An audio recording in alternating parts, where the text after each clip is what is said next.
what you read in the media. I'm not talking about Di and Fergie, but about the important stuff, the politics and economics. Has it ever occurred to you it could be a system of propaganda designed to limit how you imagine the world? Well, that's the view of Noam Chomsky, who's been teaching here in Boston for the past 30 years. Described as America's leading dissident, he's based at the Massachusetts Institute of Technology, where, although it's very cold, it isn't exactly the Gulag archipelago. As a working journalist myself, I've come to talk to Professor Chomsky about bias in the media.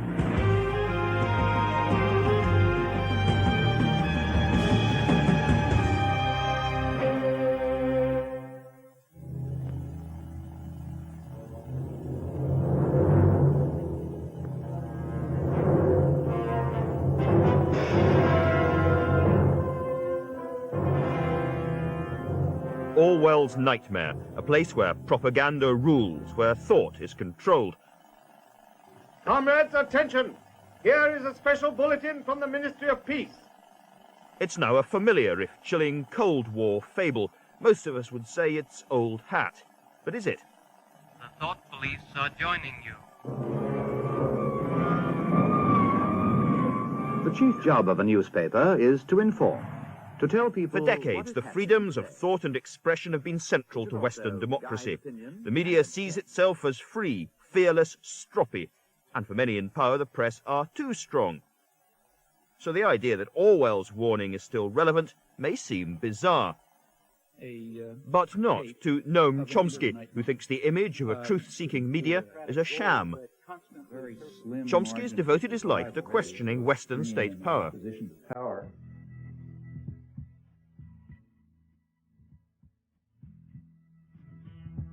Having virtually invented modern linguistics by the age of 30, Chomsky joined the gathering swell of protest in the 60s. I'm Noam Chomsky. I'm on the faculty at MIT, and I've been getting more and more heavily involved in anti-war activities for the last few years.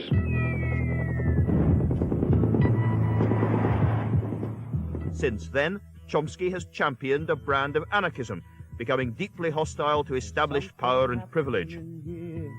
And in recent years, he's refined what he calls the propaganda model of the media. Well, on a brighter note, commercial break. The government has now... He claims that the mass media brainwash under freedom. Not only do the media systematically suppress and distort, when they do present facts, the context obscures their real meaning. Stop about every 1,000 miles ain't asking too much, is it? You might wish to stay on and listen. The invasion of East Timor by the Indonesian army caused indescribable slaughter. Hundreds of thousands died. But it was more or less ignored by the mainstream Western media because, Chomsky argues, we were selling arms to the aggressors. But wars where the West's interests are directly involved get a different treatment. For Chomsky, coverage of the Gulf War was servile. Trivial criticisms were aired, fundamental ones were ignored. Hello. Andrew Marr. Very nice to see you. Hi. Naturally, Chomsky has numerous critics. Which chair has been allotted? Is the media so influential? I'm over here. Okay. Have dissident views really been excluded in an age of relative media diversity, in the age of the internet? Right. This is one of... What about Chomsky's own access? Okay. What about this very program? Okay, Andrew, in your own time. Professor Chomsky, could we start by listening to you explain what the propaganda model, as you call it, is? For many people, the idea that propaganda is used by democratic rather than merely authoritarian governments will be a strange one. Well, the term propaganda fell into disfavor at around the Second World War, but in the 1920s and the 1930s, it was commonly used and, in fact, advocated, not by leading intellectuals, by the founders of modern political science, by Wilsonian Progressives, and, of course, by the public relations industry, as a necessary technique to overcome the danger of democracy. The institutional structure of the media is quite straightforward. We're talking about the United States, but it's not very different elsewhere. There are sectors, but the agenda-setting media, the ones that sort of set the framework for everyone else, like the New York Times and the Washington Post and so on, these are major corporations, parts of even bigger conglomerates, like other corporate institutions, they have a product and a market. Their market is advertisers, that is, other businesses. Their product is relatively privileged audiences, more or less. So they're selling audiences to They're other selling corporations. privileged audience. These are big corporations selling privileged audiences to other corporations. Now the question is, what picture of the world would a rational person expect to come out of this structure? And then we draw some conclusions about what you'd expect, and then we check, and yes, that's the picture of the world that comes out. And is this anything more than the idea that basically the press is relatively right-wing, with some exceptions, because it's owned by big business, which is a truism, is well known? Well, I would call the press relatively liberal. Here I agree with the right-wing critics. So especially the New York Times and the Washington Post, which are called, without a trace of irony, the New York Times is called the establishment left in, say, major foreign policy journals. And that's correct, but what's not recognized is that the role of the liberal intellectual establishment is to set very sharp bounds on how far you can go. This far and no further. Give me some examples of that. Well, let's take, say, the Vietnam War. Probably the leading critic, and in fact one of the leading dissident intellectuals in the mainstream, is Anthony Lewis of the New York Times, who did finally come around to opposing the Vietnam War about 1969, about a year and a half after corporate America had more or less ordered Washington to call it off. And his picture from then on is that the war, as he put it, began with blundering efforts to do good, but it ended up by 1969 being a disaster and costing us too much. So what would that's the criticism. What would the non-propaganda model have told Americans about the Vietnam War at the same time? Same thing that the mainstream press was telling them about Afghanistan. The United States invaded first of all, in the 1950s, it set up a standard Latin American-style terror state, which had massacred tens of thousands of people, but was unable to control a local uprising, and everyone knows, at least every specialist knows that's what it was. And when Kennedy came in 1961, they had to make a decision because the government was collapsing under local attack, so the U.S. just invaded the country. In 1961, the U.S. Air Force started bombing South Vietnamese civilians, authorized napalm, crop destruction. Then in 1965, February 1965, the next major escalation took place against South Vietnam, not against North Vietnam. That was a sideshow. That's what an honest press would be saying, but you can't find a trace of it. Now, if the press is a censoring organization, tell me how that works. You're not suggesting that proprietors phone one another up, or that many journalists get their copy spiked, as we say? It's actually, Orwell, you may recall, has an essay called Literary Censorship in England, which was supposed to be the introduction to Animal Farm, except that it never appeared, in which he points out, look, I'm writing about a totalitarian society, but in free democratic England, it's not all that different. And then he says unpopular ideas can be silenced without any force. And then he gives a two-sentence response, which is not very profound, but captures it. He says two reasons. First, the press is owned by wealthy men who have every interest in not having certain things appear. But second, the whole educational system, from the beginning on through, just gets you to understand that there are certain things you just don't say. Well, spelling these things out, that's perfectly correct. I mean, it's the first sentence is what we expand on. This is what I don't get, because it suggests that, I mean, amateurs, people like me, are self-censoring. No, not self-censoring. There's a filtering system that starts in kindergarten, goes all the way through, and it doesn't work 100%, but it's pretty effective. It selects for obedience and subordination, and especially, I think that's so stroppy people won't make it to positions of influence. Behavior problems, or if you read applications to a graduate school, you see that people will tell you he's not, doesn't get along too well with his colleagues. You know how to interpret those things. I'm just interested in this because I was brought up, like a lot of people, probably post the Watergate film and so on, to believe that journalism was a crusading craft and that there were a lot of disputatious, stroppy, difficult people in journalism. And I have to say, I think I know some of them. Well, I know some of the best known investigative reporters in the United States. I won't mention names because whose attitude toward the media is much more cynical than mine. In fact, they regard the media as a sham, and they know and they consciously talk about how they try to play it like a violin. If they see a little opening, they'll try to squeeze something in that ordinarily wouldn't make it through.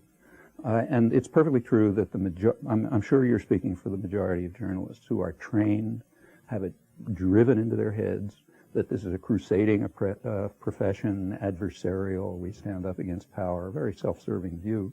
On the other hand, in my opinion, I hate to make a value judgment, but the better journalists, and in fact the ones who are often regarded as the best journalists, have quite a different picture, and I think a very realistic one. How can you know that I'm self-censoring? How can you I know don't say that you're journalists self-censoring. I'm sure you believe everything you're saying. But what I'm saying is if you believe something different, you wouldn't be sitting where you're sitting. We have a press which has, seems to me, a relatively wide range of view. There is a pretty small c conservative majority, but there are left-wing papers, there are liberal papers, and there is a pretty large offering of views running from the far right to the far left for those who want them. I don't see how a propaganda model can... That's not quite true. I mean, there have been good studies of the British press, and you can look at them by James Curran as the major one, which points out that up until the 1960s, there was indeed a kind of a social democratic press which sort of represented much of the interests of working people and ordinary people and so on, and it was very successful. I mean, the Daily Herald, for example, had not only it had far higher circulation than other newspapers, but also a dedicated circulation. Furthermore, the tabloids at that time, the Mirror and the Sun, were kind of labor-based. By the 60s, that was all gone, and it disappeared under the pressure of capital resources. What was left was overwhelmingly the sort of center to right press with some dissidents. It's true. I mean, we've got, I would say, a couple of large circulation newspapers which are left of centre, and which are putting in neo-Keynesian views which you call the elites are strongly hostile to. It's interesting that you call neo-Keynesian left of center. I'd just call it straight center. I mean, left of center is a value term, doesn't mean anything. Sure, you can. But there are extremely good journalists in England. A number of them, they write very honestly and very good material. A lot of what they write couldn't appear here. On the other hand, if you look at the question overall, I don't think you're going to find a big difference. And there aren't many studies of the British press, but the few that there are have found pretty much the same results, and I think the better journalists will tell you that. In fact, what you have to do is check it out in cases. So let's take, say, what I just mentioned, the Vietnam War. The British press did not have the kind of stake in the Vietnam War that the American press did, because they weren't fighting it. Just check sometime and find out how many times you can find the American war in Vietnam described as a U.S. attack against South Vietnam, beginning clearly with outright aggression in 1961 and escalating to massive aggression in 65. If you can find 0.001% of the coverage saying that, you'll surprise me. And in a free press, 100% of it would have been saying that. Now, that's just a matter of fact. It has nothing to do with left and right. Let me come up to a more modern war, which was the Gulf War, which, again, looking at the press in Britain and watching television, including some American television, I was very, very well aware of the anti-Gulf War dissidents, the no blood for oil campaigns. That's not the anti-Gulf. That's not the dissidents. No blood for oil isn't the dissidents? Saddam Hussein's attack on Kuwait took place on August 2nd. Within a few days, the great fear in Washington was that Saddam Hussein was going to withdraw and leave a puppet government, which would be pretty much what the U.S. had just done in Panama. The U.S. and Britain, therefore, moved very quickly to try to undercut the danger of withdrawal. By late August, negotiation offers were coming from Iraq, calling for a negotiated Iraqi withdrawal. The press wouldn't publish them here. It never published them in England. It did leak, however. There was a great debate about whether there should have been a negotiated settlement. No, that was not a debate. There was a debate about whether you should continue with sanctions, which is a different question. Because the fact of the matter is we have good evidence that by mid or late August, the sanctions had already worked. Because these stories were coming from high American officials in the State Department, former American officials like Richard Helm. They couldn't get the mainstream press to cover them, but they did manage to get one journal to cover them, Newsday. That's a suburban journal in Long Island.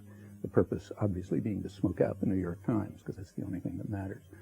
It came out in Newsday, and this continued, I won't go through the details, but this continued until January 2nd. At that time, the offers that were coming were apparently so meaningful to the State Department that State Department officials were saying that, look, this is negotiable, meaningful, maybe we don't accept everything, but it's certainly a basis for negotiated withdrawal. The press would not cover it. Newsday did. A few other people did. I have a couple of op-eds on it. And to my knowledge, you can check this, the first reference to any of this in England is actually in an article I wrote in The Guardian, which was in early January. You can check and see if there's an earlier reference. Okay, let's look at one of the other key examples, which you've looked at too, which would appear to go against your idea, which is the Watergate. Watergate is a perfect example. We've discussed it at length in our book, in fact, and elsewhere. It's a perfect example of the way the press was subordinated to power. But this brought down the president. Let me give you just a minute. Let's take a look. What happened there, here it's kind of interesting because you can't do experiments in history, but here history was kind enough to set one up for us. The Watergate exposures happened to take place at exactly the same time as another set of exposures, namely the exposures of Cointelpro. Oh, sorry, you have to explain that. It's interesting that I have to explain it because it's vastly more significant than Watergate. That already makes my point. Cointelpro was a program of subversion carried out not by a couple of petty crooks, but by the National Political Police, the FBI, under 4 administrations.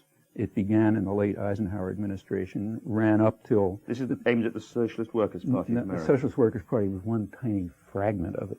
It began, by the time it got through, I won't run through the whole story, it was aimed at the entire New Left, at the women's movement, at the whole black movement. It was extremely broad. Its actions went as far as political assassination. Now, what's the difference between the two? Very clear. In Watergate, Richard Nixon went after half of U.S. private power, namely the Democratic Party, and power can defend itself. So therefore, that's a scandal. He didn't do nothing happened. Look, I was on Nixon's enemies list. I didn't even know. Nothing ever happened. But nonetheless, you wouldn't say it was an insignificant event. No, it was a case where half of U.S. power defended itself against a person who had obviously stepped out of line. And the fact that the press thought that was important shows that they think powerful people ought to be able to defend themselves. Now, whether there was a question of principle involved happens to be easily checked in this case. One tiny part of the Cointelpro program was itself far more significant in terms of principle than all of Watergate. And if you look at the whole program, I mean, it's not even a discussion. But you have to ask me what Cointelpro is. You know what Watergate is. There couldn't be a more dramatic example of the subordination of the educated opinion to power here in England as well as in the United States. I know you've concentrated on foreign affairs and some of these key areas, things we've been talking a lot about domestic policy. But, well, I'd like to come on to that because it still seems to me that on a range of pretty important issues for the establishment, there is serious dissent. That's right. Gingrich and his neo-conservative agenda in America has been pretty savagely lampooned.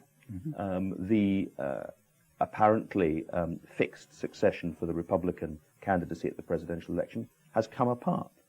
Clinton, who is a powerful figure, is having great difficulty with Whitewater. Everywhere one looks, one sees disjunctures, openings. Within a spectrum so narrow that you really have to look hard to find it. Well, can I just stop you there? Because you say the spectrum is narrow, but on the one hand, we've got flat tax Republicans right the way through to relatively big state Democrats.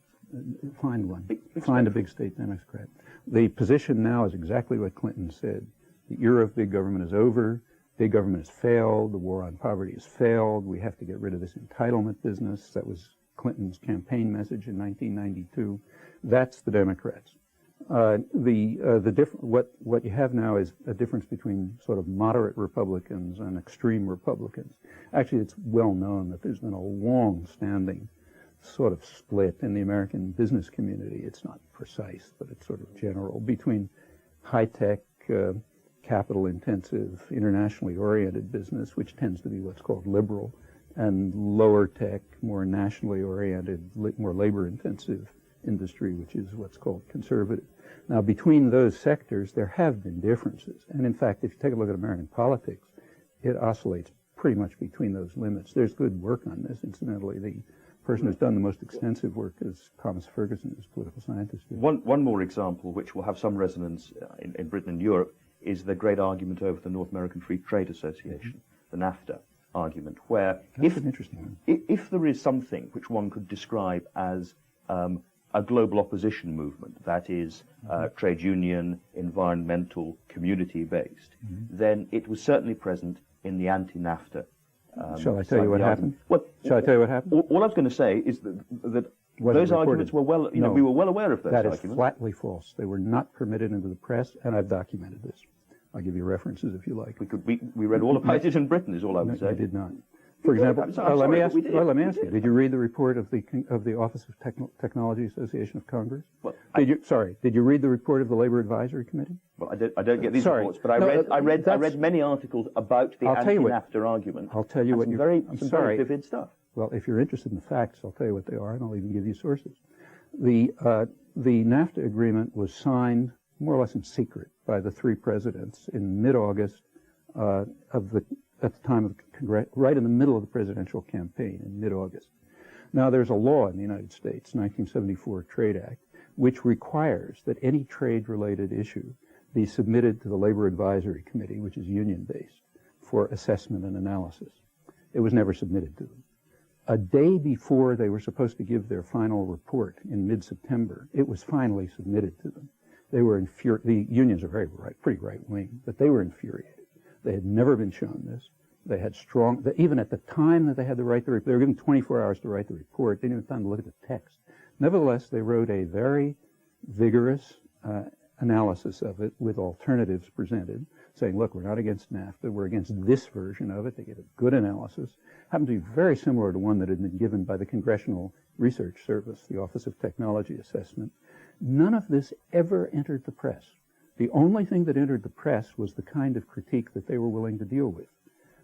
Mexico bashing, right-wing nationalists, and so on. That entered the press, but not the critical analysis of the labor movement. Well, Now, somehow by process of osmosis or something, I picked up quite a lot of anti-NAFTA arguments on the basis of worker protection, environmental degradation. May I continue? This goes on in the press right until the end. By the end, there were big popular movements opposing it. It was extremely hard to suppress all of this, to suppress everything coming out of the labor movement, out of the popular movements, and so on. But they did. At the very end, it had reached such a point that there was concern that they might not be able to ram this through. Now, take a look at the New York Times and the Washington Post, say the liberal media, and the national ones in the last couple of weeks. And I'll tell you, I've written about it and tell you what you find.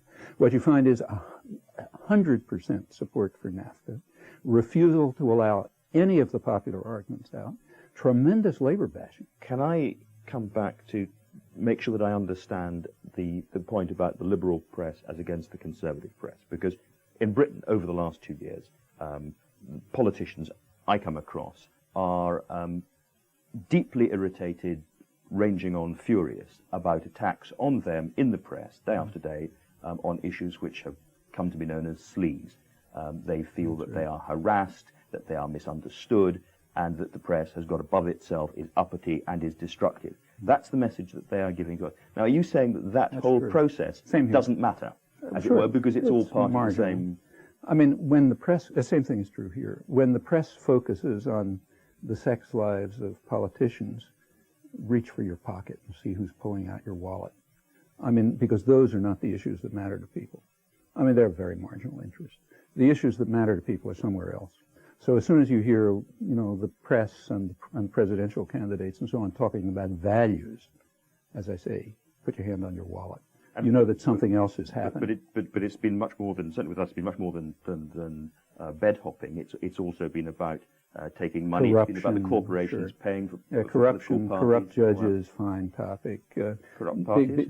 Corrupt parties. Big business is not in favor of corruption, And if the press focuses on corruption, Fortune magazine will be quite happy. They don't care about that. They don't want the society to be corrupt. They want it to be run in their interest. That's a different thing. Corruption interferes with that. So, for example, when I just happened to come back from India, the Bank of India released an estimate. Economists there tell me it's low, that a third of the economy is black. meaning mostly rich businessmen not paying their taxes. Well, that makes the press, because in fact, certainly transnationals don't like it. They want the system to be run without corruption, robbery, bribes, and so on, just pouring money into their pockets. So yes, that's a fine topic for the press. On the other hand, the topics I've talked about are not fine topics because they're much too significant. What would a press be like, do you think, without the propaganda model? What would we be reading in the papers that we don't read about now? I've just given a dozen examples. On every example that, incidentally, you've picked, I haven't picked. I mean, I could pick my own, but I'm happy to let you pick them. On every one of those examples, I think you can demonstrate that there's been a severe distortion of what the facts of the matter are. This has nothing to do with left and right, as I've been stressing, and it has left the population pretty confused and marginalized. A free press would just tell you the truth.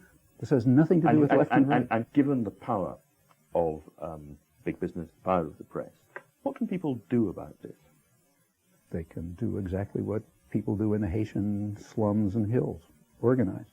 In Haiti, which is the the poorest country in the hemisphere, they created a very vibrant, lively civil society in the slums, in the hills, in conditions that most of us can't even imagine.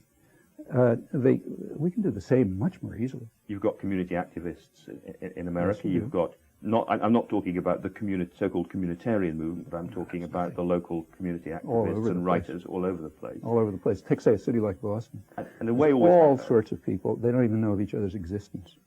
There's a very large number of them. In fact, one of the things I do constantly is run around the country giving talks. One of my main purposes, and the purposes of the people who invite me, is to bring together people in that area who are working on the same things and don't know of each other's existence, because the resources are so scattered and the means of communication are so marginal, there isn't just much they can do about it. Now, there are plenty of things that are happening. So take, say, community-based radio, which is sort of outside the system. I was going to ask you about that and about the Internet, which has certainly got pretty open access at the moment. Well, the Internet is like most technology, is a very double-edged sword. It has, like any technology, including printing, it has a liberatory potential, but it also has a repressive potential. And there's a battle going on about which way it's going to go, as there was for radio and television and so on. About ownership and advertising. Right, and about just what's going to be in it and who's going to have access to it. Remember, incidentally, that the Internet is an elite operation. Most of the population of the world has never even made a phone call, so that's certainly not on the Internet. Nevertheless, it does have democratizing potential. And there's a struggle going on right now as to whether that's going to be realized or whether it'll turn into something like a home marketing service and a way of marginalizing people even further. That discussion went on in the 1920s over radio, and it's interesting how it turned out. It went on over television, it's now going on over the Internet. And that's a matter of popular struggle. Look, we don't live the way we did 200 years ago or even 30 years ago. There's been a lot of progress. It hasn't been gifts from above. It's been the result of people getting together and refusing to accept the dictates of authoritarian institutions. And there's no reason to think that that's over. You've been portrayed, and some would say occasionally portrayed yourself as a lonely, dissident voice. You clearly don't feel lonely at all. I say nothing like that. I certainly do not portray myself that way. I can't begin to accept a fraction of the invitations from around the country. I'm scheduled 2 years in advance. And at that, I'm only selecting a fraction of them. And you're speaking to big audiences. Huge audiences. And these are not elite intellectuals either. These are mostly popular audiences. I probably spend 20 or 30 hours a week just answering letters from people all over the country and the world. I wish I felt a little more lonely. I don't. Of course, I'm not on NPR. I wouldn't be in the mainstream media, but I wouldn't expect that. Why should they offer space to somebody who's trying to undermine their power and to expose what they do? But that's not loneliness.